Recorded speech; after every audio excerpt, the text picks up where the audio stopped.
ભલે તમારે ભૂખ્યા રહેવું પડે, પણ 29 તારીખ અને બુધવારે એટલે કે ગુરુ પૂનમના દિવસે આ એક શાક જરૂર ખાઈ લેજો. તમારી 7 પેઢી બેઠા બેઠા ખાશે. ભલે તમે બરફી પેંડા ન ખાતા, પણ ગુરુ પૂર્ણિમાના પાવન દિવસે ઘરમાં આ એક શાક બનાવીને જરૂર ખાઈ લેજો. તમારા 7 જન્મોની ગરીબી હંમેશા માટે દૂર થઈ જશે. પછી ભલે તમે વ્રત કરો કે ન કરો, પરંતુ ચૂપચાપ એક ગુપ્ત વસ્તુ કોઈને પણ કહ્યા વગર જરૂર ખાઈ લેજો. પર ફાડીને થશે ધનની વર્ષા. આ એક શાક ફક્ત ખાવા માત્રથી તમારા જીવનમાં ચાલી રહેલી તમામ મુશ્કેલીઓમાંથી છુટકારો મળી જશે. અને તમારા ઘરમાં શ્રી હરિ વિષ્ણુની કૃપાથી એટલી બધી ધન દોલત આવશે કે સંભાળી નહીં શકો. આવનારી 7 પેઢી પણ બેઠા બેઠા ખાશે. પિતૃદોષ, રાહુ દોષ અને કાળ સર્પ દોષ, આ બધા દોષ દૂર થઈ જશે. જી હા ભક્તો, 29 જુલાઈના રોજ આવતી ગુરુ પૂર્ણિમા ખૂબ જ વિશેષ અને ફળદાયી માનવામાં આવે છે. કારણ કે આ દિવસે વ્રત અને પૂજા સાથે સાથે આ એક ગુપ્ત વસ્તુ ખાવા માત્રથી જીવનમાં ચાલી રહેલી તમામ મુશ્કેલીઓમાંથી તમને છુટકારો મળી જાય છે. ભક્તો, ગુરુ પૂનમના મહત્વની વાત કરીએ તો આ પૂર્ણિમાનું વ્રત ખૂબ જ ખાસ માનવામાં આવે છે. જો કોઈ શ્રદ્ધાભાવથી આ વ્રત કરે છે તો તેની તમામ ઈચ્છાઓ પૂરી થાય છે. ખાસ કરીને જેમને સંતાન પ્રાપ્તિ, વૈવાહિક સુખ અને ધન સંપત્તિની ઈચ્છાઓ છે, તેમના માટે આ દિવસ ખૂબ જ લાભકારી છે. આ વ્રતથી વ્યક્તિ પોતાના જીવનના તમામ પાપોમાંથી પણ મુક્તિ મેળવી શકે છે. બરાબર તે જ રીતે ગુરુ પૂનમના દિવસે આ વસ્તુ ખાવાથી જીવનમાં સુખ, શાંતિ અને સમૃદ્ધિ આવે છે અને તમારી તમામ મનોકામનાઓ પૂર્ણ થાય છે. તેથી જો 29 જુલાઈના રોજ ગુરુ પૂનમની રાત્રે તમે આ એક વિશેષ વસ્તુ ખાઈ લો છો તો તમારા ઘરમાં ધન સમૃદ્ધિ એટલી વધી જશે કે તે ક્યારેય સમાપ્ત નહીં થાય. આ ઉપાય ખૂબ જ સરળ અને ચમત્કારિક છે, જેને પોતાના જીવનમાં એકવાર જરૂર લાગુ કરવો જ જોઈએ. તો મિત્રો, કોમેન્ટ બોક્સમાં સાચા દિલથી જય માતા લક્ષ્મી અને તમારા કુળદેવીનું નામ જરૂરથી લખજો. સાથે આ વિડિયોને એક લાઇક કરીને ચેનલને સબસ્ક્રાઇબ પણ કરી દેજો. તો ચાલો મિત્રો, વિડિયો શરૂ કરીએ. મિત્રો, અષાઢ મહિનાની પૂનમમાં ગુરુની પૂજાનું વિશેષ મહત્વ હોય છે. મહર્ષિ વેદ વ્યાસનો જન્મ ગુરુ પૂર્ણિમાના દિવસે થયો હતો. ત્યારથી આ દિવસે ગુરુ પૂર્ણિમા ઉજવવામાં આવે છે. આ દિવસે કોઈ પણ સાચા દિલથી કરવામાં આવેલો ઉપાય ક્યારેય પણ વ્યર્થ જતો નથી. આ દિવસે કેટલાક વિશેષ ઉપાય કરવાથી વ્યક્તિને ભગવાન વિષ્ણુ અને માતા લક્ષ્મીની કૃપા પ્રાપ્ત થાય છે. તેથી 29 જુલાઈ ગુરુ પૂનમના દિવસે જે લોકોના ઘરમાં ખાવામાં કે બનાવવામાં આવે છે આ 3 વસ્તુઓ, તેમના ઘરમાં આખા વર્ષ દરમિયાન ધન દોલતની વર્ષા થાય છે. જી હા મિત્રો, આ વખતની ગુરુ પૂનમ પૂરા 101 વર્ષો પછી દુર્લભ સંયોગમાં આવવા જઈ રહી છે. અને આ ગુરુ પૂર્ણિમાનું મહત્વ હિન્દુ ધર્મના લોકો માટે ઘણું વધી જાય છે. તેથી 29 જુલાઈ ગુરુ પૂનમના દિવસે ભલે પૂજાપાઠ, ધ્યાન કરો કે ન કરો, પરંતુ આ એક ગુપ્ત વસ્તુ જરૂર ખાઈ લેજો. ભગવાન વિષ્ણુ અને માતા લક્ષ્મીજીના આશીર્વાદથી તમારા ઘરમાં એટલો રૂપિયો પૈસો આવશે કે તમે સાચવી નહીં શકો. સાથે જ ભક્તો, અમે તમને જણાવીશું કે ભલે ગમે તે થઈ જાય, પરંતુ 29 જુલાઈ ગુરુ પૂનમના દિવસે એવું ખાવાનું ભૂલથી પણ ન બનાવતા અને ન ખાતા, નહીંતર તમારા આખા પરિવાર સંકટ પર આવી શકે છે.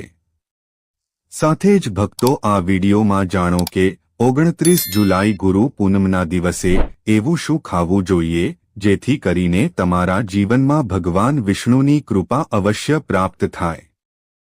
સાથે જ મિત્રો, આ વિડીયોમાં અમે તમને એ પણ જણાવીશું કે 29 જુલાઈના દિવસે ભૂલથી પણ આ 7 કામ ક્યારેય ન કરતા નહીં, નહીંતર કંગાળ થતા વાર નહીં લાગે. જે પણ માતાઓ ગુરુ પૂનમના દિવસે આ 7 કામો કરે છે તો તેની જિંદગી બરબાદ થઈ જાય છે. તેના ઘરમાં કંગાળી છવાઈ જાય છે. અને જે ઘરમાં પણ આ 7 કાર્યો થાય છે, માતા લક્ષ્મી એવા ઘરને હંમેશા છોડીને ચાલ્યા જાય છે. ભક્તો સાથે જ તમને એ પણ જણાવીશું કે 29 જુલાઈ ગુરુ પૂનમના દિવસે જો તમે આ વસ્તુઓનું દાન કરી દો છો તો તમારા ઘરમાં ક્યારેય ધનની કમી નહીં થાય. હંમેશા રૂપિયો પૈસો તમારા ઘરમાં આવતો રહેશે. તો એટલા માટે વિડિયોને પૂરો જુઓ. ઘણા લોકો વિડિયો કાપીને જોવે છે અથવા અધવચ્ચે છોડીને જતા રહે છે અને પછી કોમેન્ટમાં કહે છે કે તેમને કંઈ સમજાયું નહીં. સાચી વાત તો એ છે કે અધૂરી માહિતીથી ન તો જીવન બદલાય છે અને ન તો કિસ્મત. તેથી જો તમે ખરેખર કંઈક શીખવા માંગો છો, જીવનમાં આગળ વધવા માંગો છો, તો ધ્યાનથી શરૂઆતથી અંત સુધી આ વિડિયોને બિલકુલ સ્કીપ કર્યા વગર જોતા રહો. કારણ કે આ વખતે 101 વર્ષ પછી ગુરુ પૂનમ એવા શુભ સમયમાં આવવા જઈ રહી છે જે હિન્દુ ધર્મમાં સૌથી શ્રેષ્ઠ માનવામાં આવે છે. આ દિવસે કરવામાં આવેલો કોઈ પણ ઉપાય ક્યારેય નિષ્ફળ જતો નથી, એટલે કે નકામો જતો નથી. હંમેશા લાભ જ પ્રદાન કરે છે. પરંતુ ભક્તો તે પહેલા તમને હાથ જોડીને એક વિનંતી કરીએ છીએ કે જો તમે આ ચેનલ પર નવા છો તો ચેનલને સબસ્ક્રાઇબ કરીને વિડિયોને એક લાઇક જરૂરથી કરો. સાથે જ તમે તમારી રાશિને કોમેન્ટ બોક્સમાં જરૂરથી લખી દો. કારણ કે અમે રાશિ સાથે જોડાયેલું ભાગ્ય પણ બતાવીએ છીએ. અને ભાગ્યમાં ચાલેલી તમામ પરેશાનીઓ મુશ્કેલીઓને તત્કાળ દૂર કરવા માટે સરળમાં સરળ ઉપાય પણ બતાવીએ છીએ. તો આવો ભક્તો જાણીએ ગુરુ પૂર્ણિમાનું મહત્વ, શુભ મુહૂર્ત અને પૂજા વિધિ વિશે. ભક્તો આ વખતે ગુરુ પૂનમ 29 જુલાઈના રોજ ઉજવવામાં આવશે. આ અતિ પવિત્ર દિવસે કેટલાક વિશેષ ઉપાય કરીને વ્યક્તિ પોતાના જન્માંતરમાં કરેલા તમામ પાપોમાંથી પણ છુટકારો મેળવી શકે છે. ભક્તો હવે જાણીએ ગુરુ પૂનમના દિવસે એવી શું વસ્તુ છે જે તમારે જરૂર ખાઈ લેવી જોઈએ, જેનાથી તમારા જીવનમાં તમામ વસ્તુઓ તમારા અનુકૂળ થાય. પુત્રની પ્રાપ્તિ થાય, સંતાનનું મંગળ થાય. સંતાનના જીવનમાં ક્યારે કોઈ મુશ્કેલી ના આવે. એટલા માટે દરેક માતા પિતાએ આ એક વિશેષ વસ્તુનું સેવન ગુરુ પૂનમના દિવસે જરૂર કરી લેવું જોઈએ. સાથે જ કેટલીક એવી વસ્તુઓ પણ છે જે તમારે ઘરમાં ગુરુ પૂનમના એટલે કે 29 જુલાઈના દિવસે ભૂલથી પણ ના બનાવવી જોઈએ. આવો જાણીએ તેના વિશે. ભક્તો આ ગુરુ પૂનમની પૂજા અને પ્રસાદમાં તમે દ્રાક્ષ અવશ્ય લઈને આવો. કારણ કે દ્રાક્ષ માતા લક્ષ્મીજીને બેહદ પ્રિય છે. અને ભગવાન શ્રી વિષ્ણુજીને 5 પ્રકારના ફળ જેમાં કેળા, દ્રાક્ષ, કેરી, પપૈયું અને નાળિયેર જરૂર અર્પિત કરવા જોઈએ. તમે તમારા મન અનુસાર ફળ લાવો, પરંતુ દ્રાક્ષ, કેળા, પપૈયું અવશ્ય હોવા જ જોઈએ. પરંતુ જો કોઈ કારણવશ તમે આમાંથી કોઈ પણ ફળ અર્પણ નથી કરી શકતા તો તમે સાકર અને કિસમિસનો ભોગ પણ ભગવાનને લગાવી શકો છો. કારણ કે જગતના પાલનહાર ભગવાન શ્રી વિષ્ણુનારાયણ તમારા સાચા ભાવ, પ્રેમ તેમજ ભક્તિને જુએ છે. તમે કોઈ પણ 5 રંગના ફળ લાવી શકો છો. પરંતુ આ વાતનું તમે વિશેષ ધ્યાન રાખો કે ભગવાન શ્રી હરિ વિષ્ણુજીને અને માતા લક્ષ્મીજીને નાશપતિ ક્યારેય પણ ના ચઢાવી જોઈએ. તેનાથી ધનનો નાશ થાય છે. શાસ્ત્રો અનુસાર જે વ્યક્તિ કોઈ પણ શુભ દિવસે, ખાસ કરીને 29 જુલાઈ ગુરુ પૂનમના દિવસે દ્રાક્ષ ખાઈ લે છે, તેના જીવનમાં ક્યારેય ધનની કમી થતી નથી. આ દિવસે દ્રાક્ષમાં સાક્ષાત માતા લક્ષ્મીના આશીર્વાદ બિરાજમાન હોય છે. એટલા માટે ભક્તો તમે દ્રાક્ષ અવશ્ય ખાઈ લો. સાથે શ્રી હરિ વિષ્ણુજીને શેરડી અવશ્ય અર્પિત કરો. સાથે જ આ દિવસે તમે ગોળ અને ચણાની દાળનો ભોગ પણ ભગવાન શ્રી હરિ વિષ્ણુને અર્પિત કરી શકો છો. અને જે વસ્તુ ભોગમાં શ્રી હરિ વિષ્ણુને અર્પિત કરો છો તો ભોગમાંથી થોડું થોડું તમે જરૂર ખાઈ લો અને પરિવારના તમામ સભ્યોમાં વહેંચી દો. તેનાથી પણ માતા લક્ષ્મીની કૃપા તમારા પર બનેલી રહે છે. સાથે જ ભક્તો ગુરુ પૂનમના દિવસે જો શેરડી અથવા ગોળમાંથી બનેલી કોઈ પણ વસ્તુ આ દિવસે તમે ખાઈ લો છો તો તમારા જીવનમાં ક્યારે પણ ધનની કમી નથી રહેતી. આ દિવસે માતા લક્ષ્મીને 5 રંગની મીઠાઈઓ અવશ્ય અર્પિત કરો. શાસ્ત્રો અનુસાર અને વૈદિક પરંપરા મુજબ અમુક ચોક્કસ શાકભાજી સાથે સાત્વિક અને ફળાહારી ખાવાનું વિશેષ મહત્વ હોય છે. પૂનમના પવિત્ર દિવસ દરમિયાન નીચે મુજબના 3 શાક અવશ્ય ખાવા જોઈએ. તેમાંથી એક સૂરણનું શાક છે. ગુરુ પૂનમના ફળાહારમાં સૂરણને સૌથી શ્રેષ્ઠ અને પવિત્ર માનવામાં આવે છે. તેને કેવી રીતે ખાવું તો સૂરણને બાફીને અથવા ઘીવાળું કરીને તળીને તેમાં સિંધવ મીઠું, કાળા મરી અને જીરું નાખીને બનાવી શકાય છે. નંબર 2 સીતાફળ અને કાચું કોળું. ધાર્મિક માન્યતાઓ મુજબ કોળું અથવા સીતાફળ સાત્વિકતાનું પ્રતીક છે અને વ્રતમાં શરીરને પૂરતી ઉર્જા આપે છે. તેને કેવી રીતે ખાવું તો દેશી ઘી, જીરું અને સિંધવ નમકનો વઘાર કરીને કોળાનું હળવું શાક બનાવીને ખાઈ શકાય છે. નંબર 3 બટાકાનું શાક. પૂર્ણિમાના ફળાહારમાં બટાકાનું સૌથી વધુ પ્રચલિત અને સર્વસ્વીકૃત શાક છે. તે વ્રત દરમિયાન શરીરને તરત જ એનર્જી આપે છે. આ શાક બનાવતી વખતે સામાન્ય મીઠાના બદલે સિંધવ નમકનો પ્રયોગ કરવો જોઈએ. વ્રતમાં લસણ, ડુંગળી, રીંગણ અને ટામેટાનો ભૂલથી પણ ન ખાવા જોઈએ. સાથે જ આ દિવસે માતા લક્ષ્મીને મખાના જરૂર ચઢાવવા જોઈએ. જે રીતે માં લક્ષ્મીની ઉત્પત્તિ સમુદ્રમાંથી થઈ હતી તે જ રીતે મખાનાની ઉત્પત્તિ પણ જળમાંથી થઈ હતી. મખાના કમળના છોડમાંથી મળે છે. ધર્મશાસ્ત્રો અનુસાર કમળના ફૂલ અને મખાના ખૂબ જ શુભ માનવામાં આવે છે. ખાસ કરીને મખાનાની ખીર બનાવીને શ્રી લક્ષ્મીનારાયણને અર્પિત કરવાથી ઘરમાં ધન ધાન્યના ભંડાર ભરેલા રહે છે.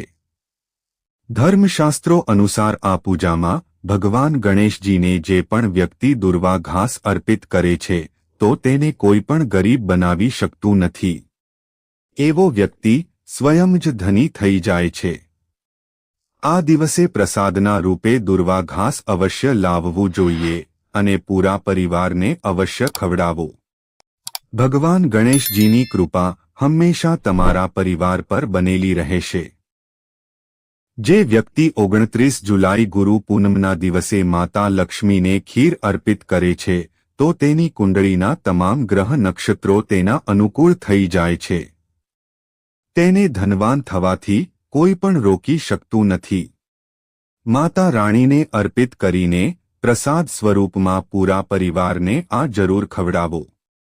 તેનાથી બંધ કિસ્મતના તાળા પણ ખુલી જાય છે. આ દિવસે ખીર અર્પણ કરવાથી માતા લક્ષ્મી તમને આશીર્વાદ આપે છે અને તમારા ઘરથી માતા લક્ષ્મી પ્રસન્ન થઈ જાય છે. ભક્તો, શાસ્ત્રોમાં બતાવવામાં આવે છે કે 29 જુલાઈ ગુરુ પૂનમના દિવસે સીતાફળ જરૂર ખાવું જોઈએ. સીતાફળ ખાવાથી 10 એવી બીમારીઓ જે ખતમ થઈ જાય છે. માનવામાં આવે છે કે આ દિવસે સીતાફળનો ઘરમાં પ્રવેશ થવો મોટો શુભ સંકેત માનવામાં આવે છે. સીતાફળ ખાવાથી વ્રત સફળ થઈ જાય છે. કારણ કે તેમાં માતા સીતાના આશીર્વાદ વિદ્યમાન હોય છે. પરંતુ યાદ રહે, આ દિવસે રીંગણનું શાક બિલકુલ ન ખાતા, નહીંતર પાપ લાગશે. ભક્તો, આ દિવસે વ્રતધારીએ પેકેટ બંધ અથવા તો ડબ્બાબંધ લસ્સી, જ્યુસ પેક ના પીવો જોઈએ. તેમાં ઘણા બધા કેમિકલ મળેલા હોય છે એના કારણે તમારું વ્રત તૂટી શકે છે. જ્યારે તમે ફળોનો જ્યુસ પીવો તો યાદ રાખો કે તેમાં મીઠું ના નાખો, નહીંતર વ્રત તૂટી જશે. સાથે જ્યુસમાં બરફ પણ ન નાખવો જોઈએ. ફળોનો સાદો જ્યુસ પીવાથી વ્રત સફળ થાય છે. ભક્તો, હવે આપણે જાણીએ કે ગુરુ પૂનમના દિવસે એવી કઈ વસ્તુ છે જે ઘરમાં ક્યારેય ન બનાવવી જોઈએ, નહીં તો પૂરો ઘર પરિવાર બરબાદ થઈ જશે. કોઈ પણ વ્યક્તિએ એવું ખાવાનું ન ખાવું જોઈએ. ભક્તો, લસણ ડુંગળીવાળું ભોજન ક્યારે પણ આપણે ગુરુ પૂનમના દિવસે ન ખાવું જોઈએ. કારણ કે આ દિવસે ભગવાન શ્રી હરિ વિષ્ણુ અને માતા લક્ષ્મીનું પૂજાનું વિધાન છે. અને આ વખતની ગુરુ પૂનમના દિવસે કુલ 52 પ્રકારના શુભ માંગલિક યોગ બની રહ્યા છે. એટલા માટે ભક્તો, આ દિવસે જે પણ વ્યક્તિ લસણ ડુંગળી ખાવાનું ખાય છે તેના ઘરમાં હંમેશા રાહુ કેતુનો વાસ થઈ જાય છે. ભગવાન શનિ પણ નારાજ થઈ જાય છે. અને જો ઘરમાં રાહુ કેતુનો વાસ થઈ જશે તો ત્યાં માતા લક્ષ્મી અને ભગવાન શ્રી હરિ વિષ્ણુની કૃપા ક્યારેય નહીં વરસે. સાથે જ ભક્તો, આ દિવસે તમારે ચોખા પણ ન ખાવા જોઈએ. પરંતુ આ દિવસે ભગવાનને ખીરનો ભોગ લગાવવામાં આવે છે, તો તમે સાબુદાણાની ખીર અથવા મખાનાની ખીર ભગવાને જરૂર અર્પિત કરો. અને આ વાત તમારે હંમેશા ધ્યાનમાં રાખવી જોઈએ. તમે બાકીના દિવસોમાં ચોખા કે લસણ ડુંગળી ખાઈ શકો છો, પરંતુ ગુરુ પૂનમ પર લસણ ડુંગળીવાળી કોઈ પણ વસ્તુ ન ખાતા. નાના બાળકો આ ભૂલ અવારનવાર કરી દેતા હોય છે. અવારનવાર બજારમાંથી પેકેટવાળું ખાવાનું ખાઈ લેતા હોય છે. જેમ કે ચિપ્સ, કુરકુરે વગેરે ખાઈ લે છે, જેમાં લસણ ડુંગળી હોય છે. એટલા માટે ઓછામાં ઓછું પૂર્ણિમાના દિવસે આ વસ્તુઓથી હંમેશા દૂર રહો. કારણ કે ભક્તો, જરા વિચારો, તમે ખાસ કરીને ગુરુ પૂનમના દિવસે રાહુ કેતુને પોતાના ઘરમાં બોલાવશો કે પછી શ્રી હરિ વિષ્ણુ અને માતા લક્ષ્મીને. એટલા માટે પોતાના ઘરને બરબાદ જાણી જોઈને ન કરો. ભક્તો, શાસ્ત્રો અનુસાર માનવામાં આવે છે કે ભગવાન શ્રી વિષ્ણુજીની કૃપા પ્રાપ્ત કરવા માટે, તેમનો વિશેષ આશીર્વાદ પ્રાપ્ત કરવા માટે પીળી વસ્તુ ઘરમાં આ દિવસે અવશ્ય બનાવવી જોઈએ. જેમ કે કઢી પકોડા, પીળો હલવો, પીળી ખીર વગેરે અવશ્ય બનાવવી જોઈએ. કારણ કે આ દિવસે પીળો રંગ સુવર્ણ તુલ્ય માનવામાં આવે છે અથવા સોના ચાંદી સમાન માનવામાં આવે છે. ભગવાન શ્રી વિષ્ણુજીને પીળો રંગ અતિપ્રિય છે. તો તે પોતે પણ પીળા રંગના વસ્ત્રો ધારણ કરે છે, જેને આપણે પીતાંબરી કહીએ છીએ. એટલા માટે તમે પોતે પણ આ દિવસે પીળો વસ્ત્રો ધારણ કરો. શ્રી હરિ વિષ્ણુજીને સુંદર નવા વસ્ત્રો પહેરાવો, તેનાથી તમને ભગવાન શ્રી વિષ્ણુજીનો વિશેષ આશીર્વાદ પ્રાપ્ત થશે. ભક્તો, માનવામાં આવે છે કે આ દિવસે આપણે કોઈની પાસેથી દેવું કરજ ન લેવું જોઈએ. જો આપણે કોઈની પાસેથી દેવું લઈએ છીએ તો પૂરા વર્ષભર આપણે દેવાના બોજ નીચે રહેવું પડશે. એટલા માટે આ દિવસ દેવામાંથી મુક્ત થઈને ઉજવો. સાથે શાસ્ત્રોમાં એ ઉલ્લેખ છે કે માતા લક્ષ્મી એના ઘરમાં વાસ કરે છે જે સાચા હૃદયથી માતા રાણીને બોલાવે છે. માતા લક્ષ્મી માત્ર એક સાકરના ટુકડાથી પણ પ્રસન્ન થઈ જાય છે.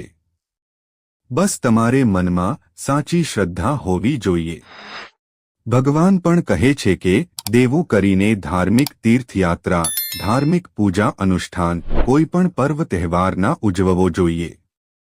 તેનાથી ઉલટું જીવનમાં દોષ ઉત્પન્ન થાય છે. તો તમારી કોઈ પણ મનોકામના હોય, ચાહે ધન સંબંધી હોય, ચાહે શરીર સંબંધી કે સંતાન સાથે જોડાયેલી હોય, તમારી દરેક મનોકામનાઓ શ્રી હરિ વિષ્ણુ પૂર્ણ કરી દેશે. બસ તમારે સાચા મનથી તેમને પ્રાર્થના કરવાની છે. સાથે આ દિવસે કેટલાક વિશેષ ઉપાય કરવાથી વ્યક્તિને ભગવાન વિષ્ણુ અને માતા લક્ષ્મીની કૃપા પ્રાપ્ત થાય છે. તો ચાલો જાણીએ તે ઉપાયો વિશે.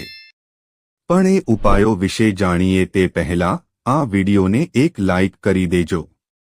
ચેનલને પણ જરૂરથી સબસ્ક્રાઇબ કરી દેજો અને કોમેન્ટ બોક્સમાં જય માં લક્ષ્મી જરૂરથી લખજો અને વિડિયોને અંત સુધી જરૂર જોજો. નંબર 1. લગ્નની સમસ્યા દૂર કરવા માટે. જો કોઈ વ્યક્તિના લગ્નમાં સમસ્યા આવી રહી હોય કે પછી દાંપત્ય જીવનમાં તકલીફો હોય તો ગુરુ પૂનમના દિવસે વડના ઝાડમાં 7 વખત લાલ દોરો બાંધી પ્રદક્ષિણા કરો. ત્યારબાદ તેમાં દૂધ અર્પણ કરો. પછી વડલાના એક પાંદડાને લઈને ઇચ્છિત વર માટે પ્રાર્થના કરો.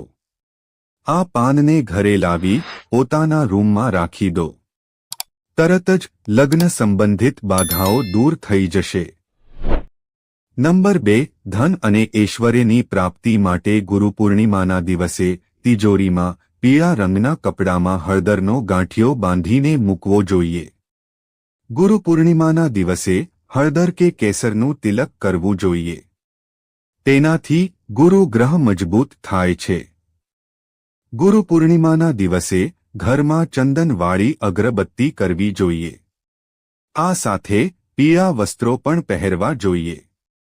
નંબર 3. જો આપનો સમય ખરાબ ચાલી રહ્યો હોય, કોઈ કામ ન થતું હોય, દરેક કાર્યમાં વિઘ્નો આવતા હોય તો તમારે ગુરુને પીળા વસ્ત્રોની ભેટ અથવા તો પીળું ફૂલ ગુરુને અર્પણ કરવું જોઈએ. ગુરુ પૂર્ણિમાના દિવસે ભાવથી ગુરુનું પૂજન અર્ચન કરવાથી પણ જીવનના દરેક વિઘ્નો દૂર થાય છે અને સુખ શાંતિ અને સમૃદ્ધિ પ્રાપ્ત થાય છે. નંબર 4. ખીર બનાવીને માતાજીને ધરો. ગુરુ પૂર્ણિમાના દિવસે ચોખાની ખીર બનાવીને માતાજીને ધરી આ પ્રસાદનું વિતરણ કરવું જોઈએ. ગુરુ પૂર્ણિમાના દિવસે ઓમ નમો ભગવતે વાસુદેવાય નમઃ મંત્રનો જાપ પણ કરવો જોઈએ. નંબર 5. તુલસીના છોડ સામે ઘીનો દીવો કરો.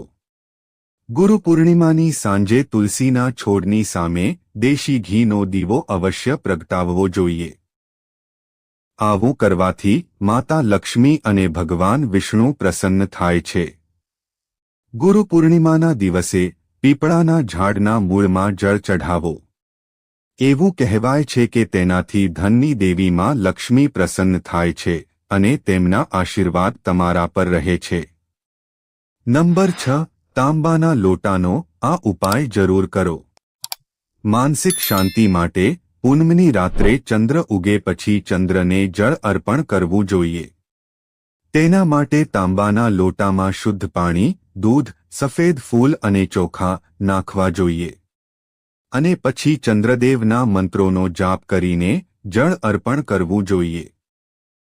આ ઉપાય કરવાથી માનસિક શાંતિ મળે છે. નંબર 7. આ વસ્તુઓનું દાન અવશ્ય કરો. ગુરુ પૂર્ણિમાના દિવસે પીળા વસ્ત્રો, પીળી દાળ, કેસર, ઘી, પીળા રંગની મીઠાઈ વગેરેનું દાન કરી શકાય છે. કારણ કે પીળા રંગનો સંબંધ ગુરુ ગ્રહ સાથે હોય છે. એટલા માટે આ વસ્તુનું દાન કરવાથી જીવનમાં સમૃદ્ધિ આવે છે. નંબર 8. કોડીનો આ ઉપાય જરૂરથી કરો. ગુરુ પૂનમના દિવસે માતા લક્ષ્મીને પ્રસન્ન કરવા માટે આ વિશેષ ઉપાય કરી શકાય છે. તેના માટે પૂનમની રાત્રે મહાલક્ષ્મીની પૂજા કરો. પૂજામાં 11 અથવા તો 21 કોડીને લાલ કપડામાં બાંધીને માતા લક્ષ્મીને અર્પણ કરો. પૂજા પછી આ પોટલીને તમારી તિજોરીમાં રાખી દો અથવા તો તમે ઘરમાં જ્યાં પૈસા રાખો છો તે જગ્યાએ રાખી દો.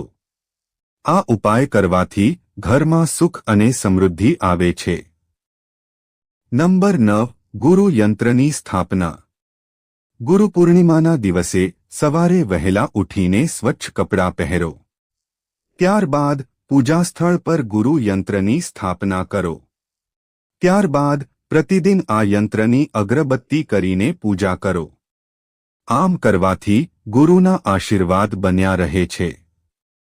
સાથે જ ગુરુ બૃહસ્પતિની પણ કૃપા બની રહે છે. નંબર 10. ગુરુને ભોજન કરાવવું. ગુરુ પૂર્ણિમાના દિવસે પોતાના જીવનમાં જે ગુરુ છે તેની પાસે જઈને તેમને પ્રણામ કરો. અને ઘર પર ભોજન કરવા માટે આમંત્રણ આપો. જ્યારે ગુરુ ઘરે આવે તો તેમના પગ ધોવો. સાથે ભોજન કરાવ્યા બાદ વસ્ત્ર અને દક્ષિણા આપીને વિદાય કરો. આવું કરવાથી ગુરુ ગ્રહ મજબૂત થાય છે અને જીવનમાં સુખ અને સમૃદ્ધિ બની રહે છે. જેમના ગુરુ નથી તેઓ ગુરુચરણ પાદુકાની પૂજા કરી શકે છે. નંબર 11 ગુરુ પૂર્ણિમાના દિવસે શ્રીમદ ભગવદ્ ગીતાનો પાઠ કરવો જોઈએ અને ગૌમાતાની સેવા કરવી જોઈએ. આ ઉપાય કરવાથી ઘરમાં સુખ શાંતિ અને સમૃદ્ધિ પ્રાપ્ત થાય છે. કેસરના થોડા તાંતણા લઈને તેને ગંગાજળમાં બોળીને ગુરુ પૂર્ણિમાથી માંડીને 40 દિવસ સુધી તેનું તિલક કરો. આ ઉપાય કરવાથી એકાગ્રતા વધશે અને સ્મરણ શક્તિમાં પણ વધારો થશે. નંબર 12 વાસ્તુશાસ્ત્ર અનુસાર ઈશાન કોણ પર ગુરુ બૃહસ્પતિનું આધિપત્ય હોય છે. એટલા માટે ગુરુ પૂર્ણિમાના દિવસે ઘરના ઈશાન કોણ એટલે કે ઉત્તર પૂર્વ દિશાને સાફ કરો. પછી તેના પર હળદર અને પાણી નાખીને લેપ કરો. ત્યારબાદ ત્યાં ઘીનો દીવો પ્રગટાવો. આવું કરવાથી ઘરમાં સુખ અને સમૃદ્ધિનો વાસ રહેશે. નંબર 13 જો તમારા લગ્નમાં વિઘ્નો આવતા હોય અથવા તો વિવાહમાં વિલંબ થઈ રહ્યો હોય તો ગુરુ પૂર્ણિમાના દિવસે લક્ષ્મી નારાયણના મંદિરે જઈને 2 કેળાના છોડ અર્પણ કરો. વિવાહના યોગ ખૂબ જ જલ્દી બનશે. નંબર 14 જો નોકરી પ્રાપ્ત કરવામાં મુશ્કેલી પડી રહી હોય તો ગુરુ પૂર્ણિમાના દિવસે કોઈ સુમસાન જગ્યાએ અથવા તો કોઈ 4 રસ્તા પર જઈને સિક્કો જમીનમાં દબાવી દો. આ ક્રિયા કર્યા બાદ પાછળ ફરીને ન જોવું. નંબર 15 ગુરુ પૂર્ણિમાના દિવસે ઘરના વડીલ અને માતા પિતાના આશીર્વાદ લેવા જોઈએ. જેમનો ગુરુ પ્રભાવી ન હોય તેમણે ભગવાન શિવ, દત્તાત્રેય, વેદ વ્યાસ આદિ, શંકરાચાર્યજી મહારાજ વગેરેના ફોટા સામે ધ્યાન કરીને પુષ્પ અર્પણ કરવું જોઈએ. તો મિત્રો, જો તમને આ વિડિયો પસંદ આવ્યો હોય તો વિડિયોને લાઇક અને શેર જરૂરથી કરજો. સાથે અમારી ચેનલને સબસ્ક્રાઇબ કરીને કોમેન્ટ બોક્સમાં જય માં લક્ષ્મી જરૂરથી લખજો.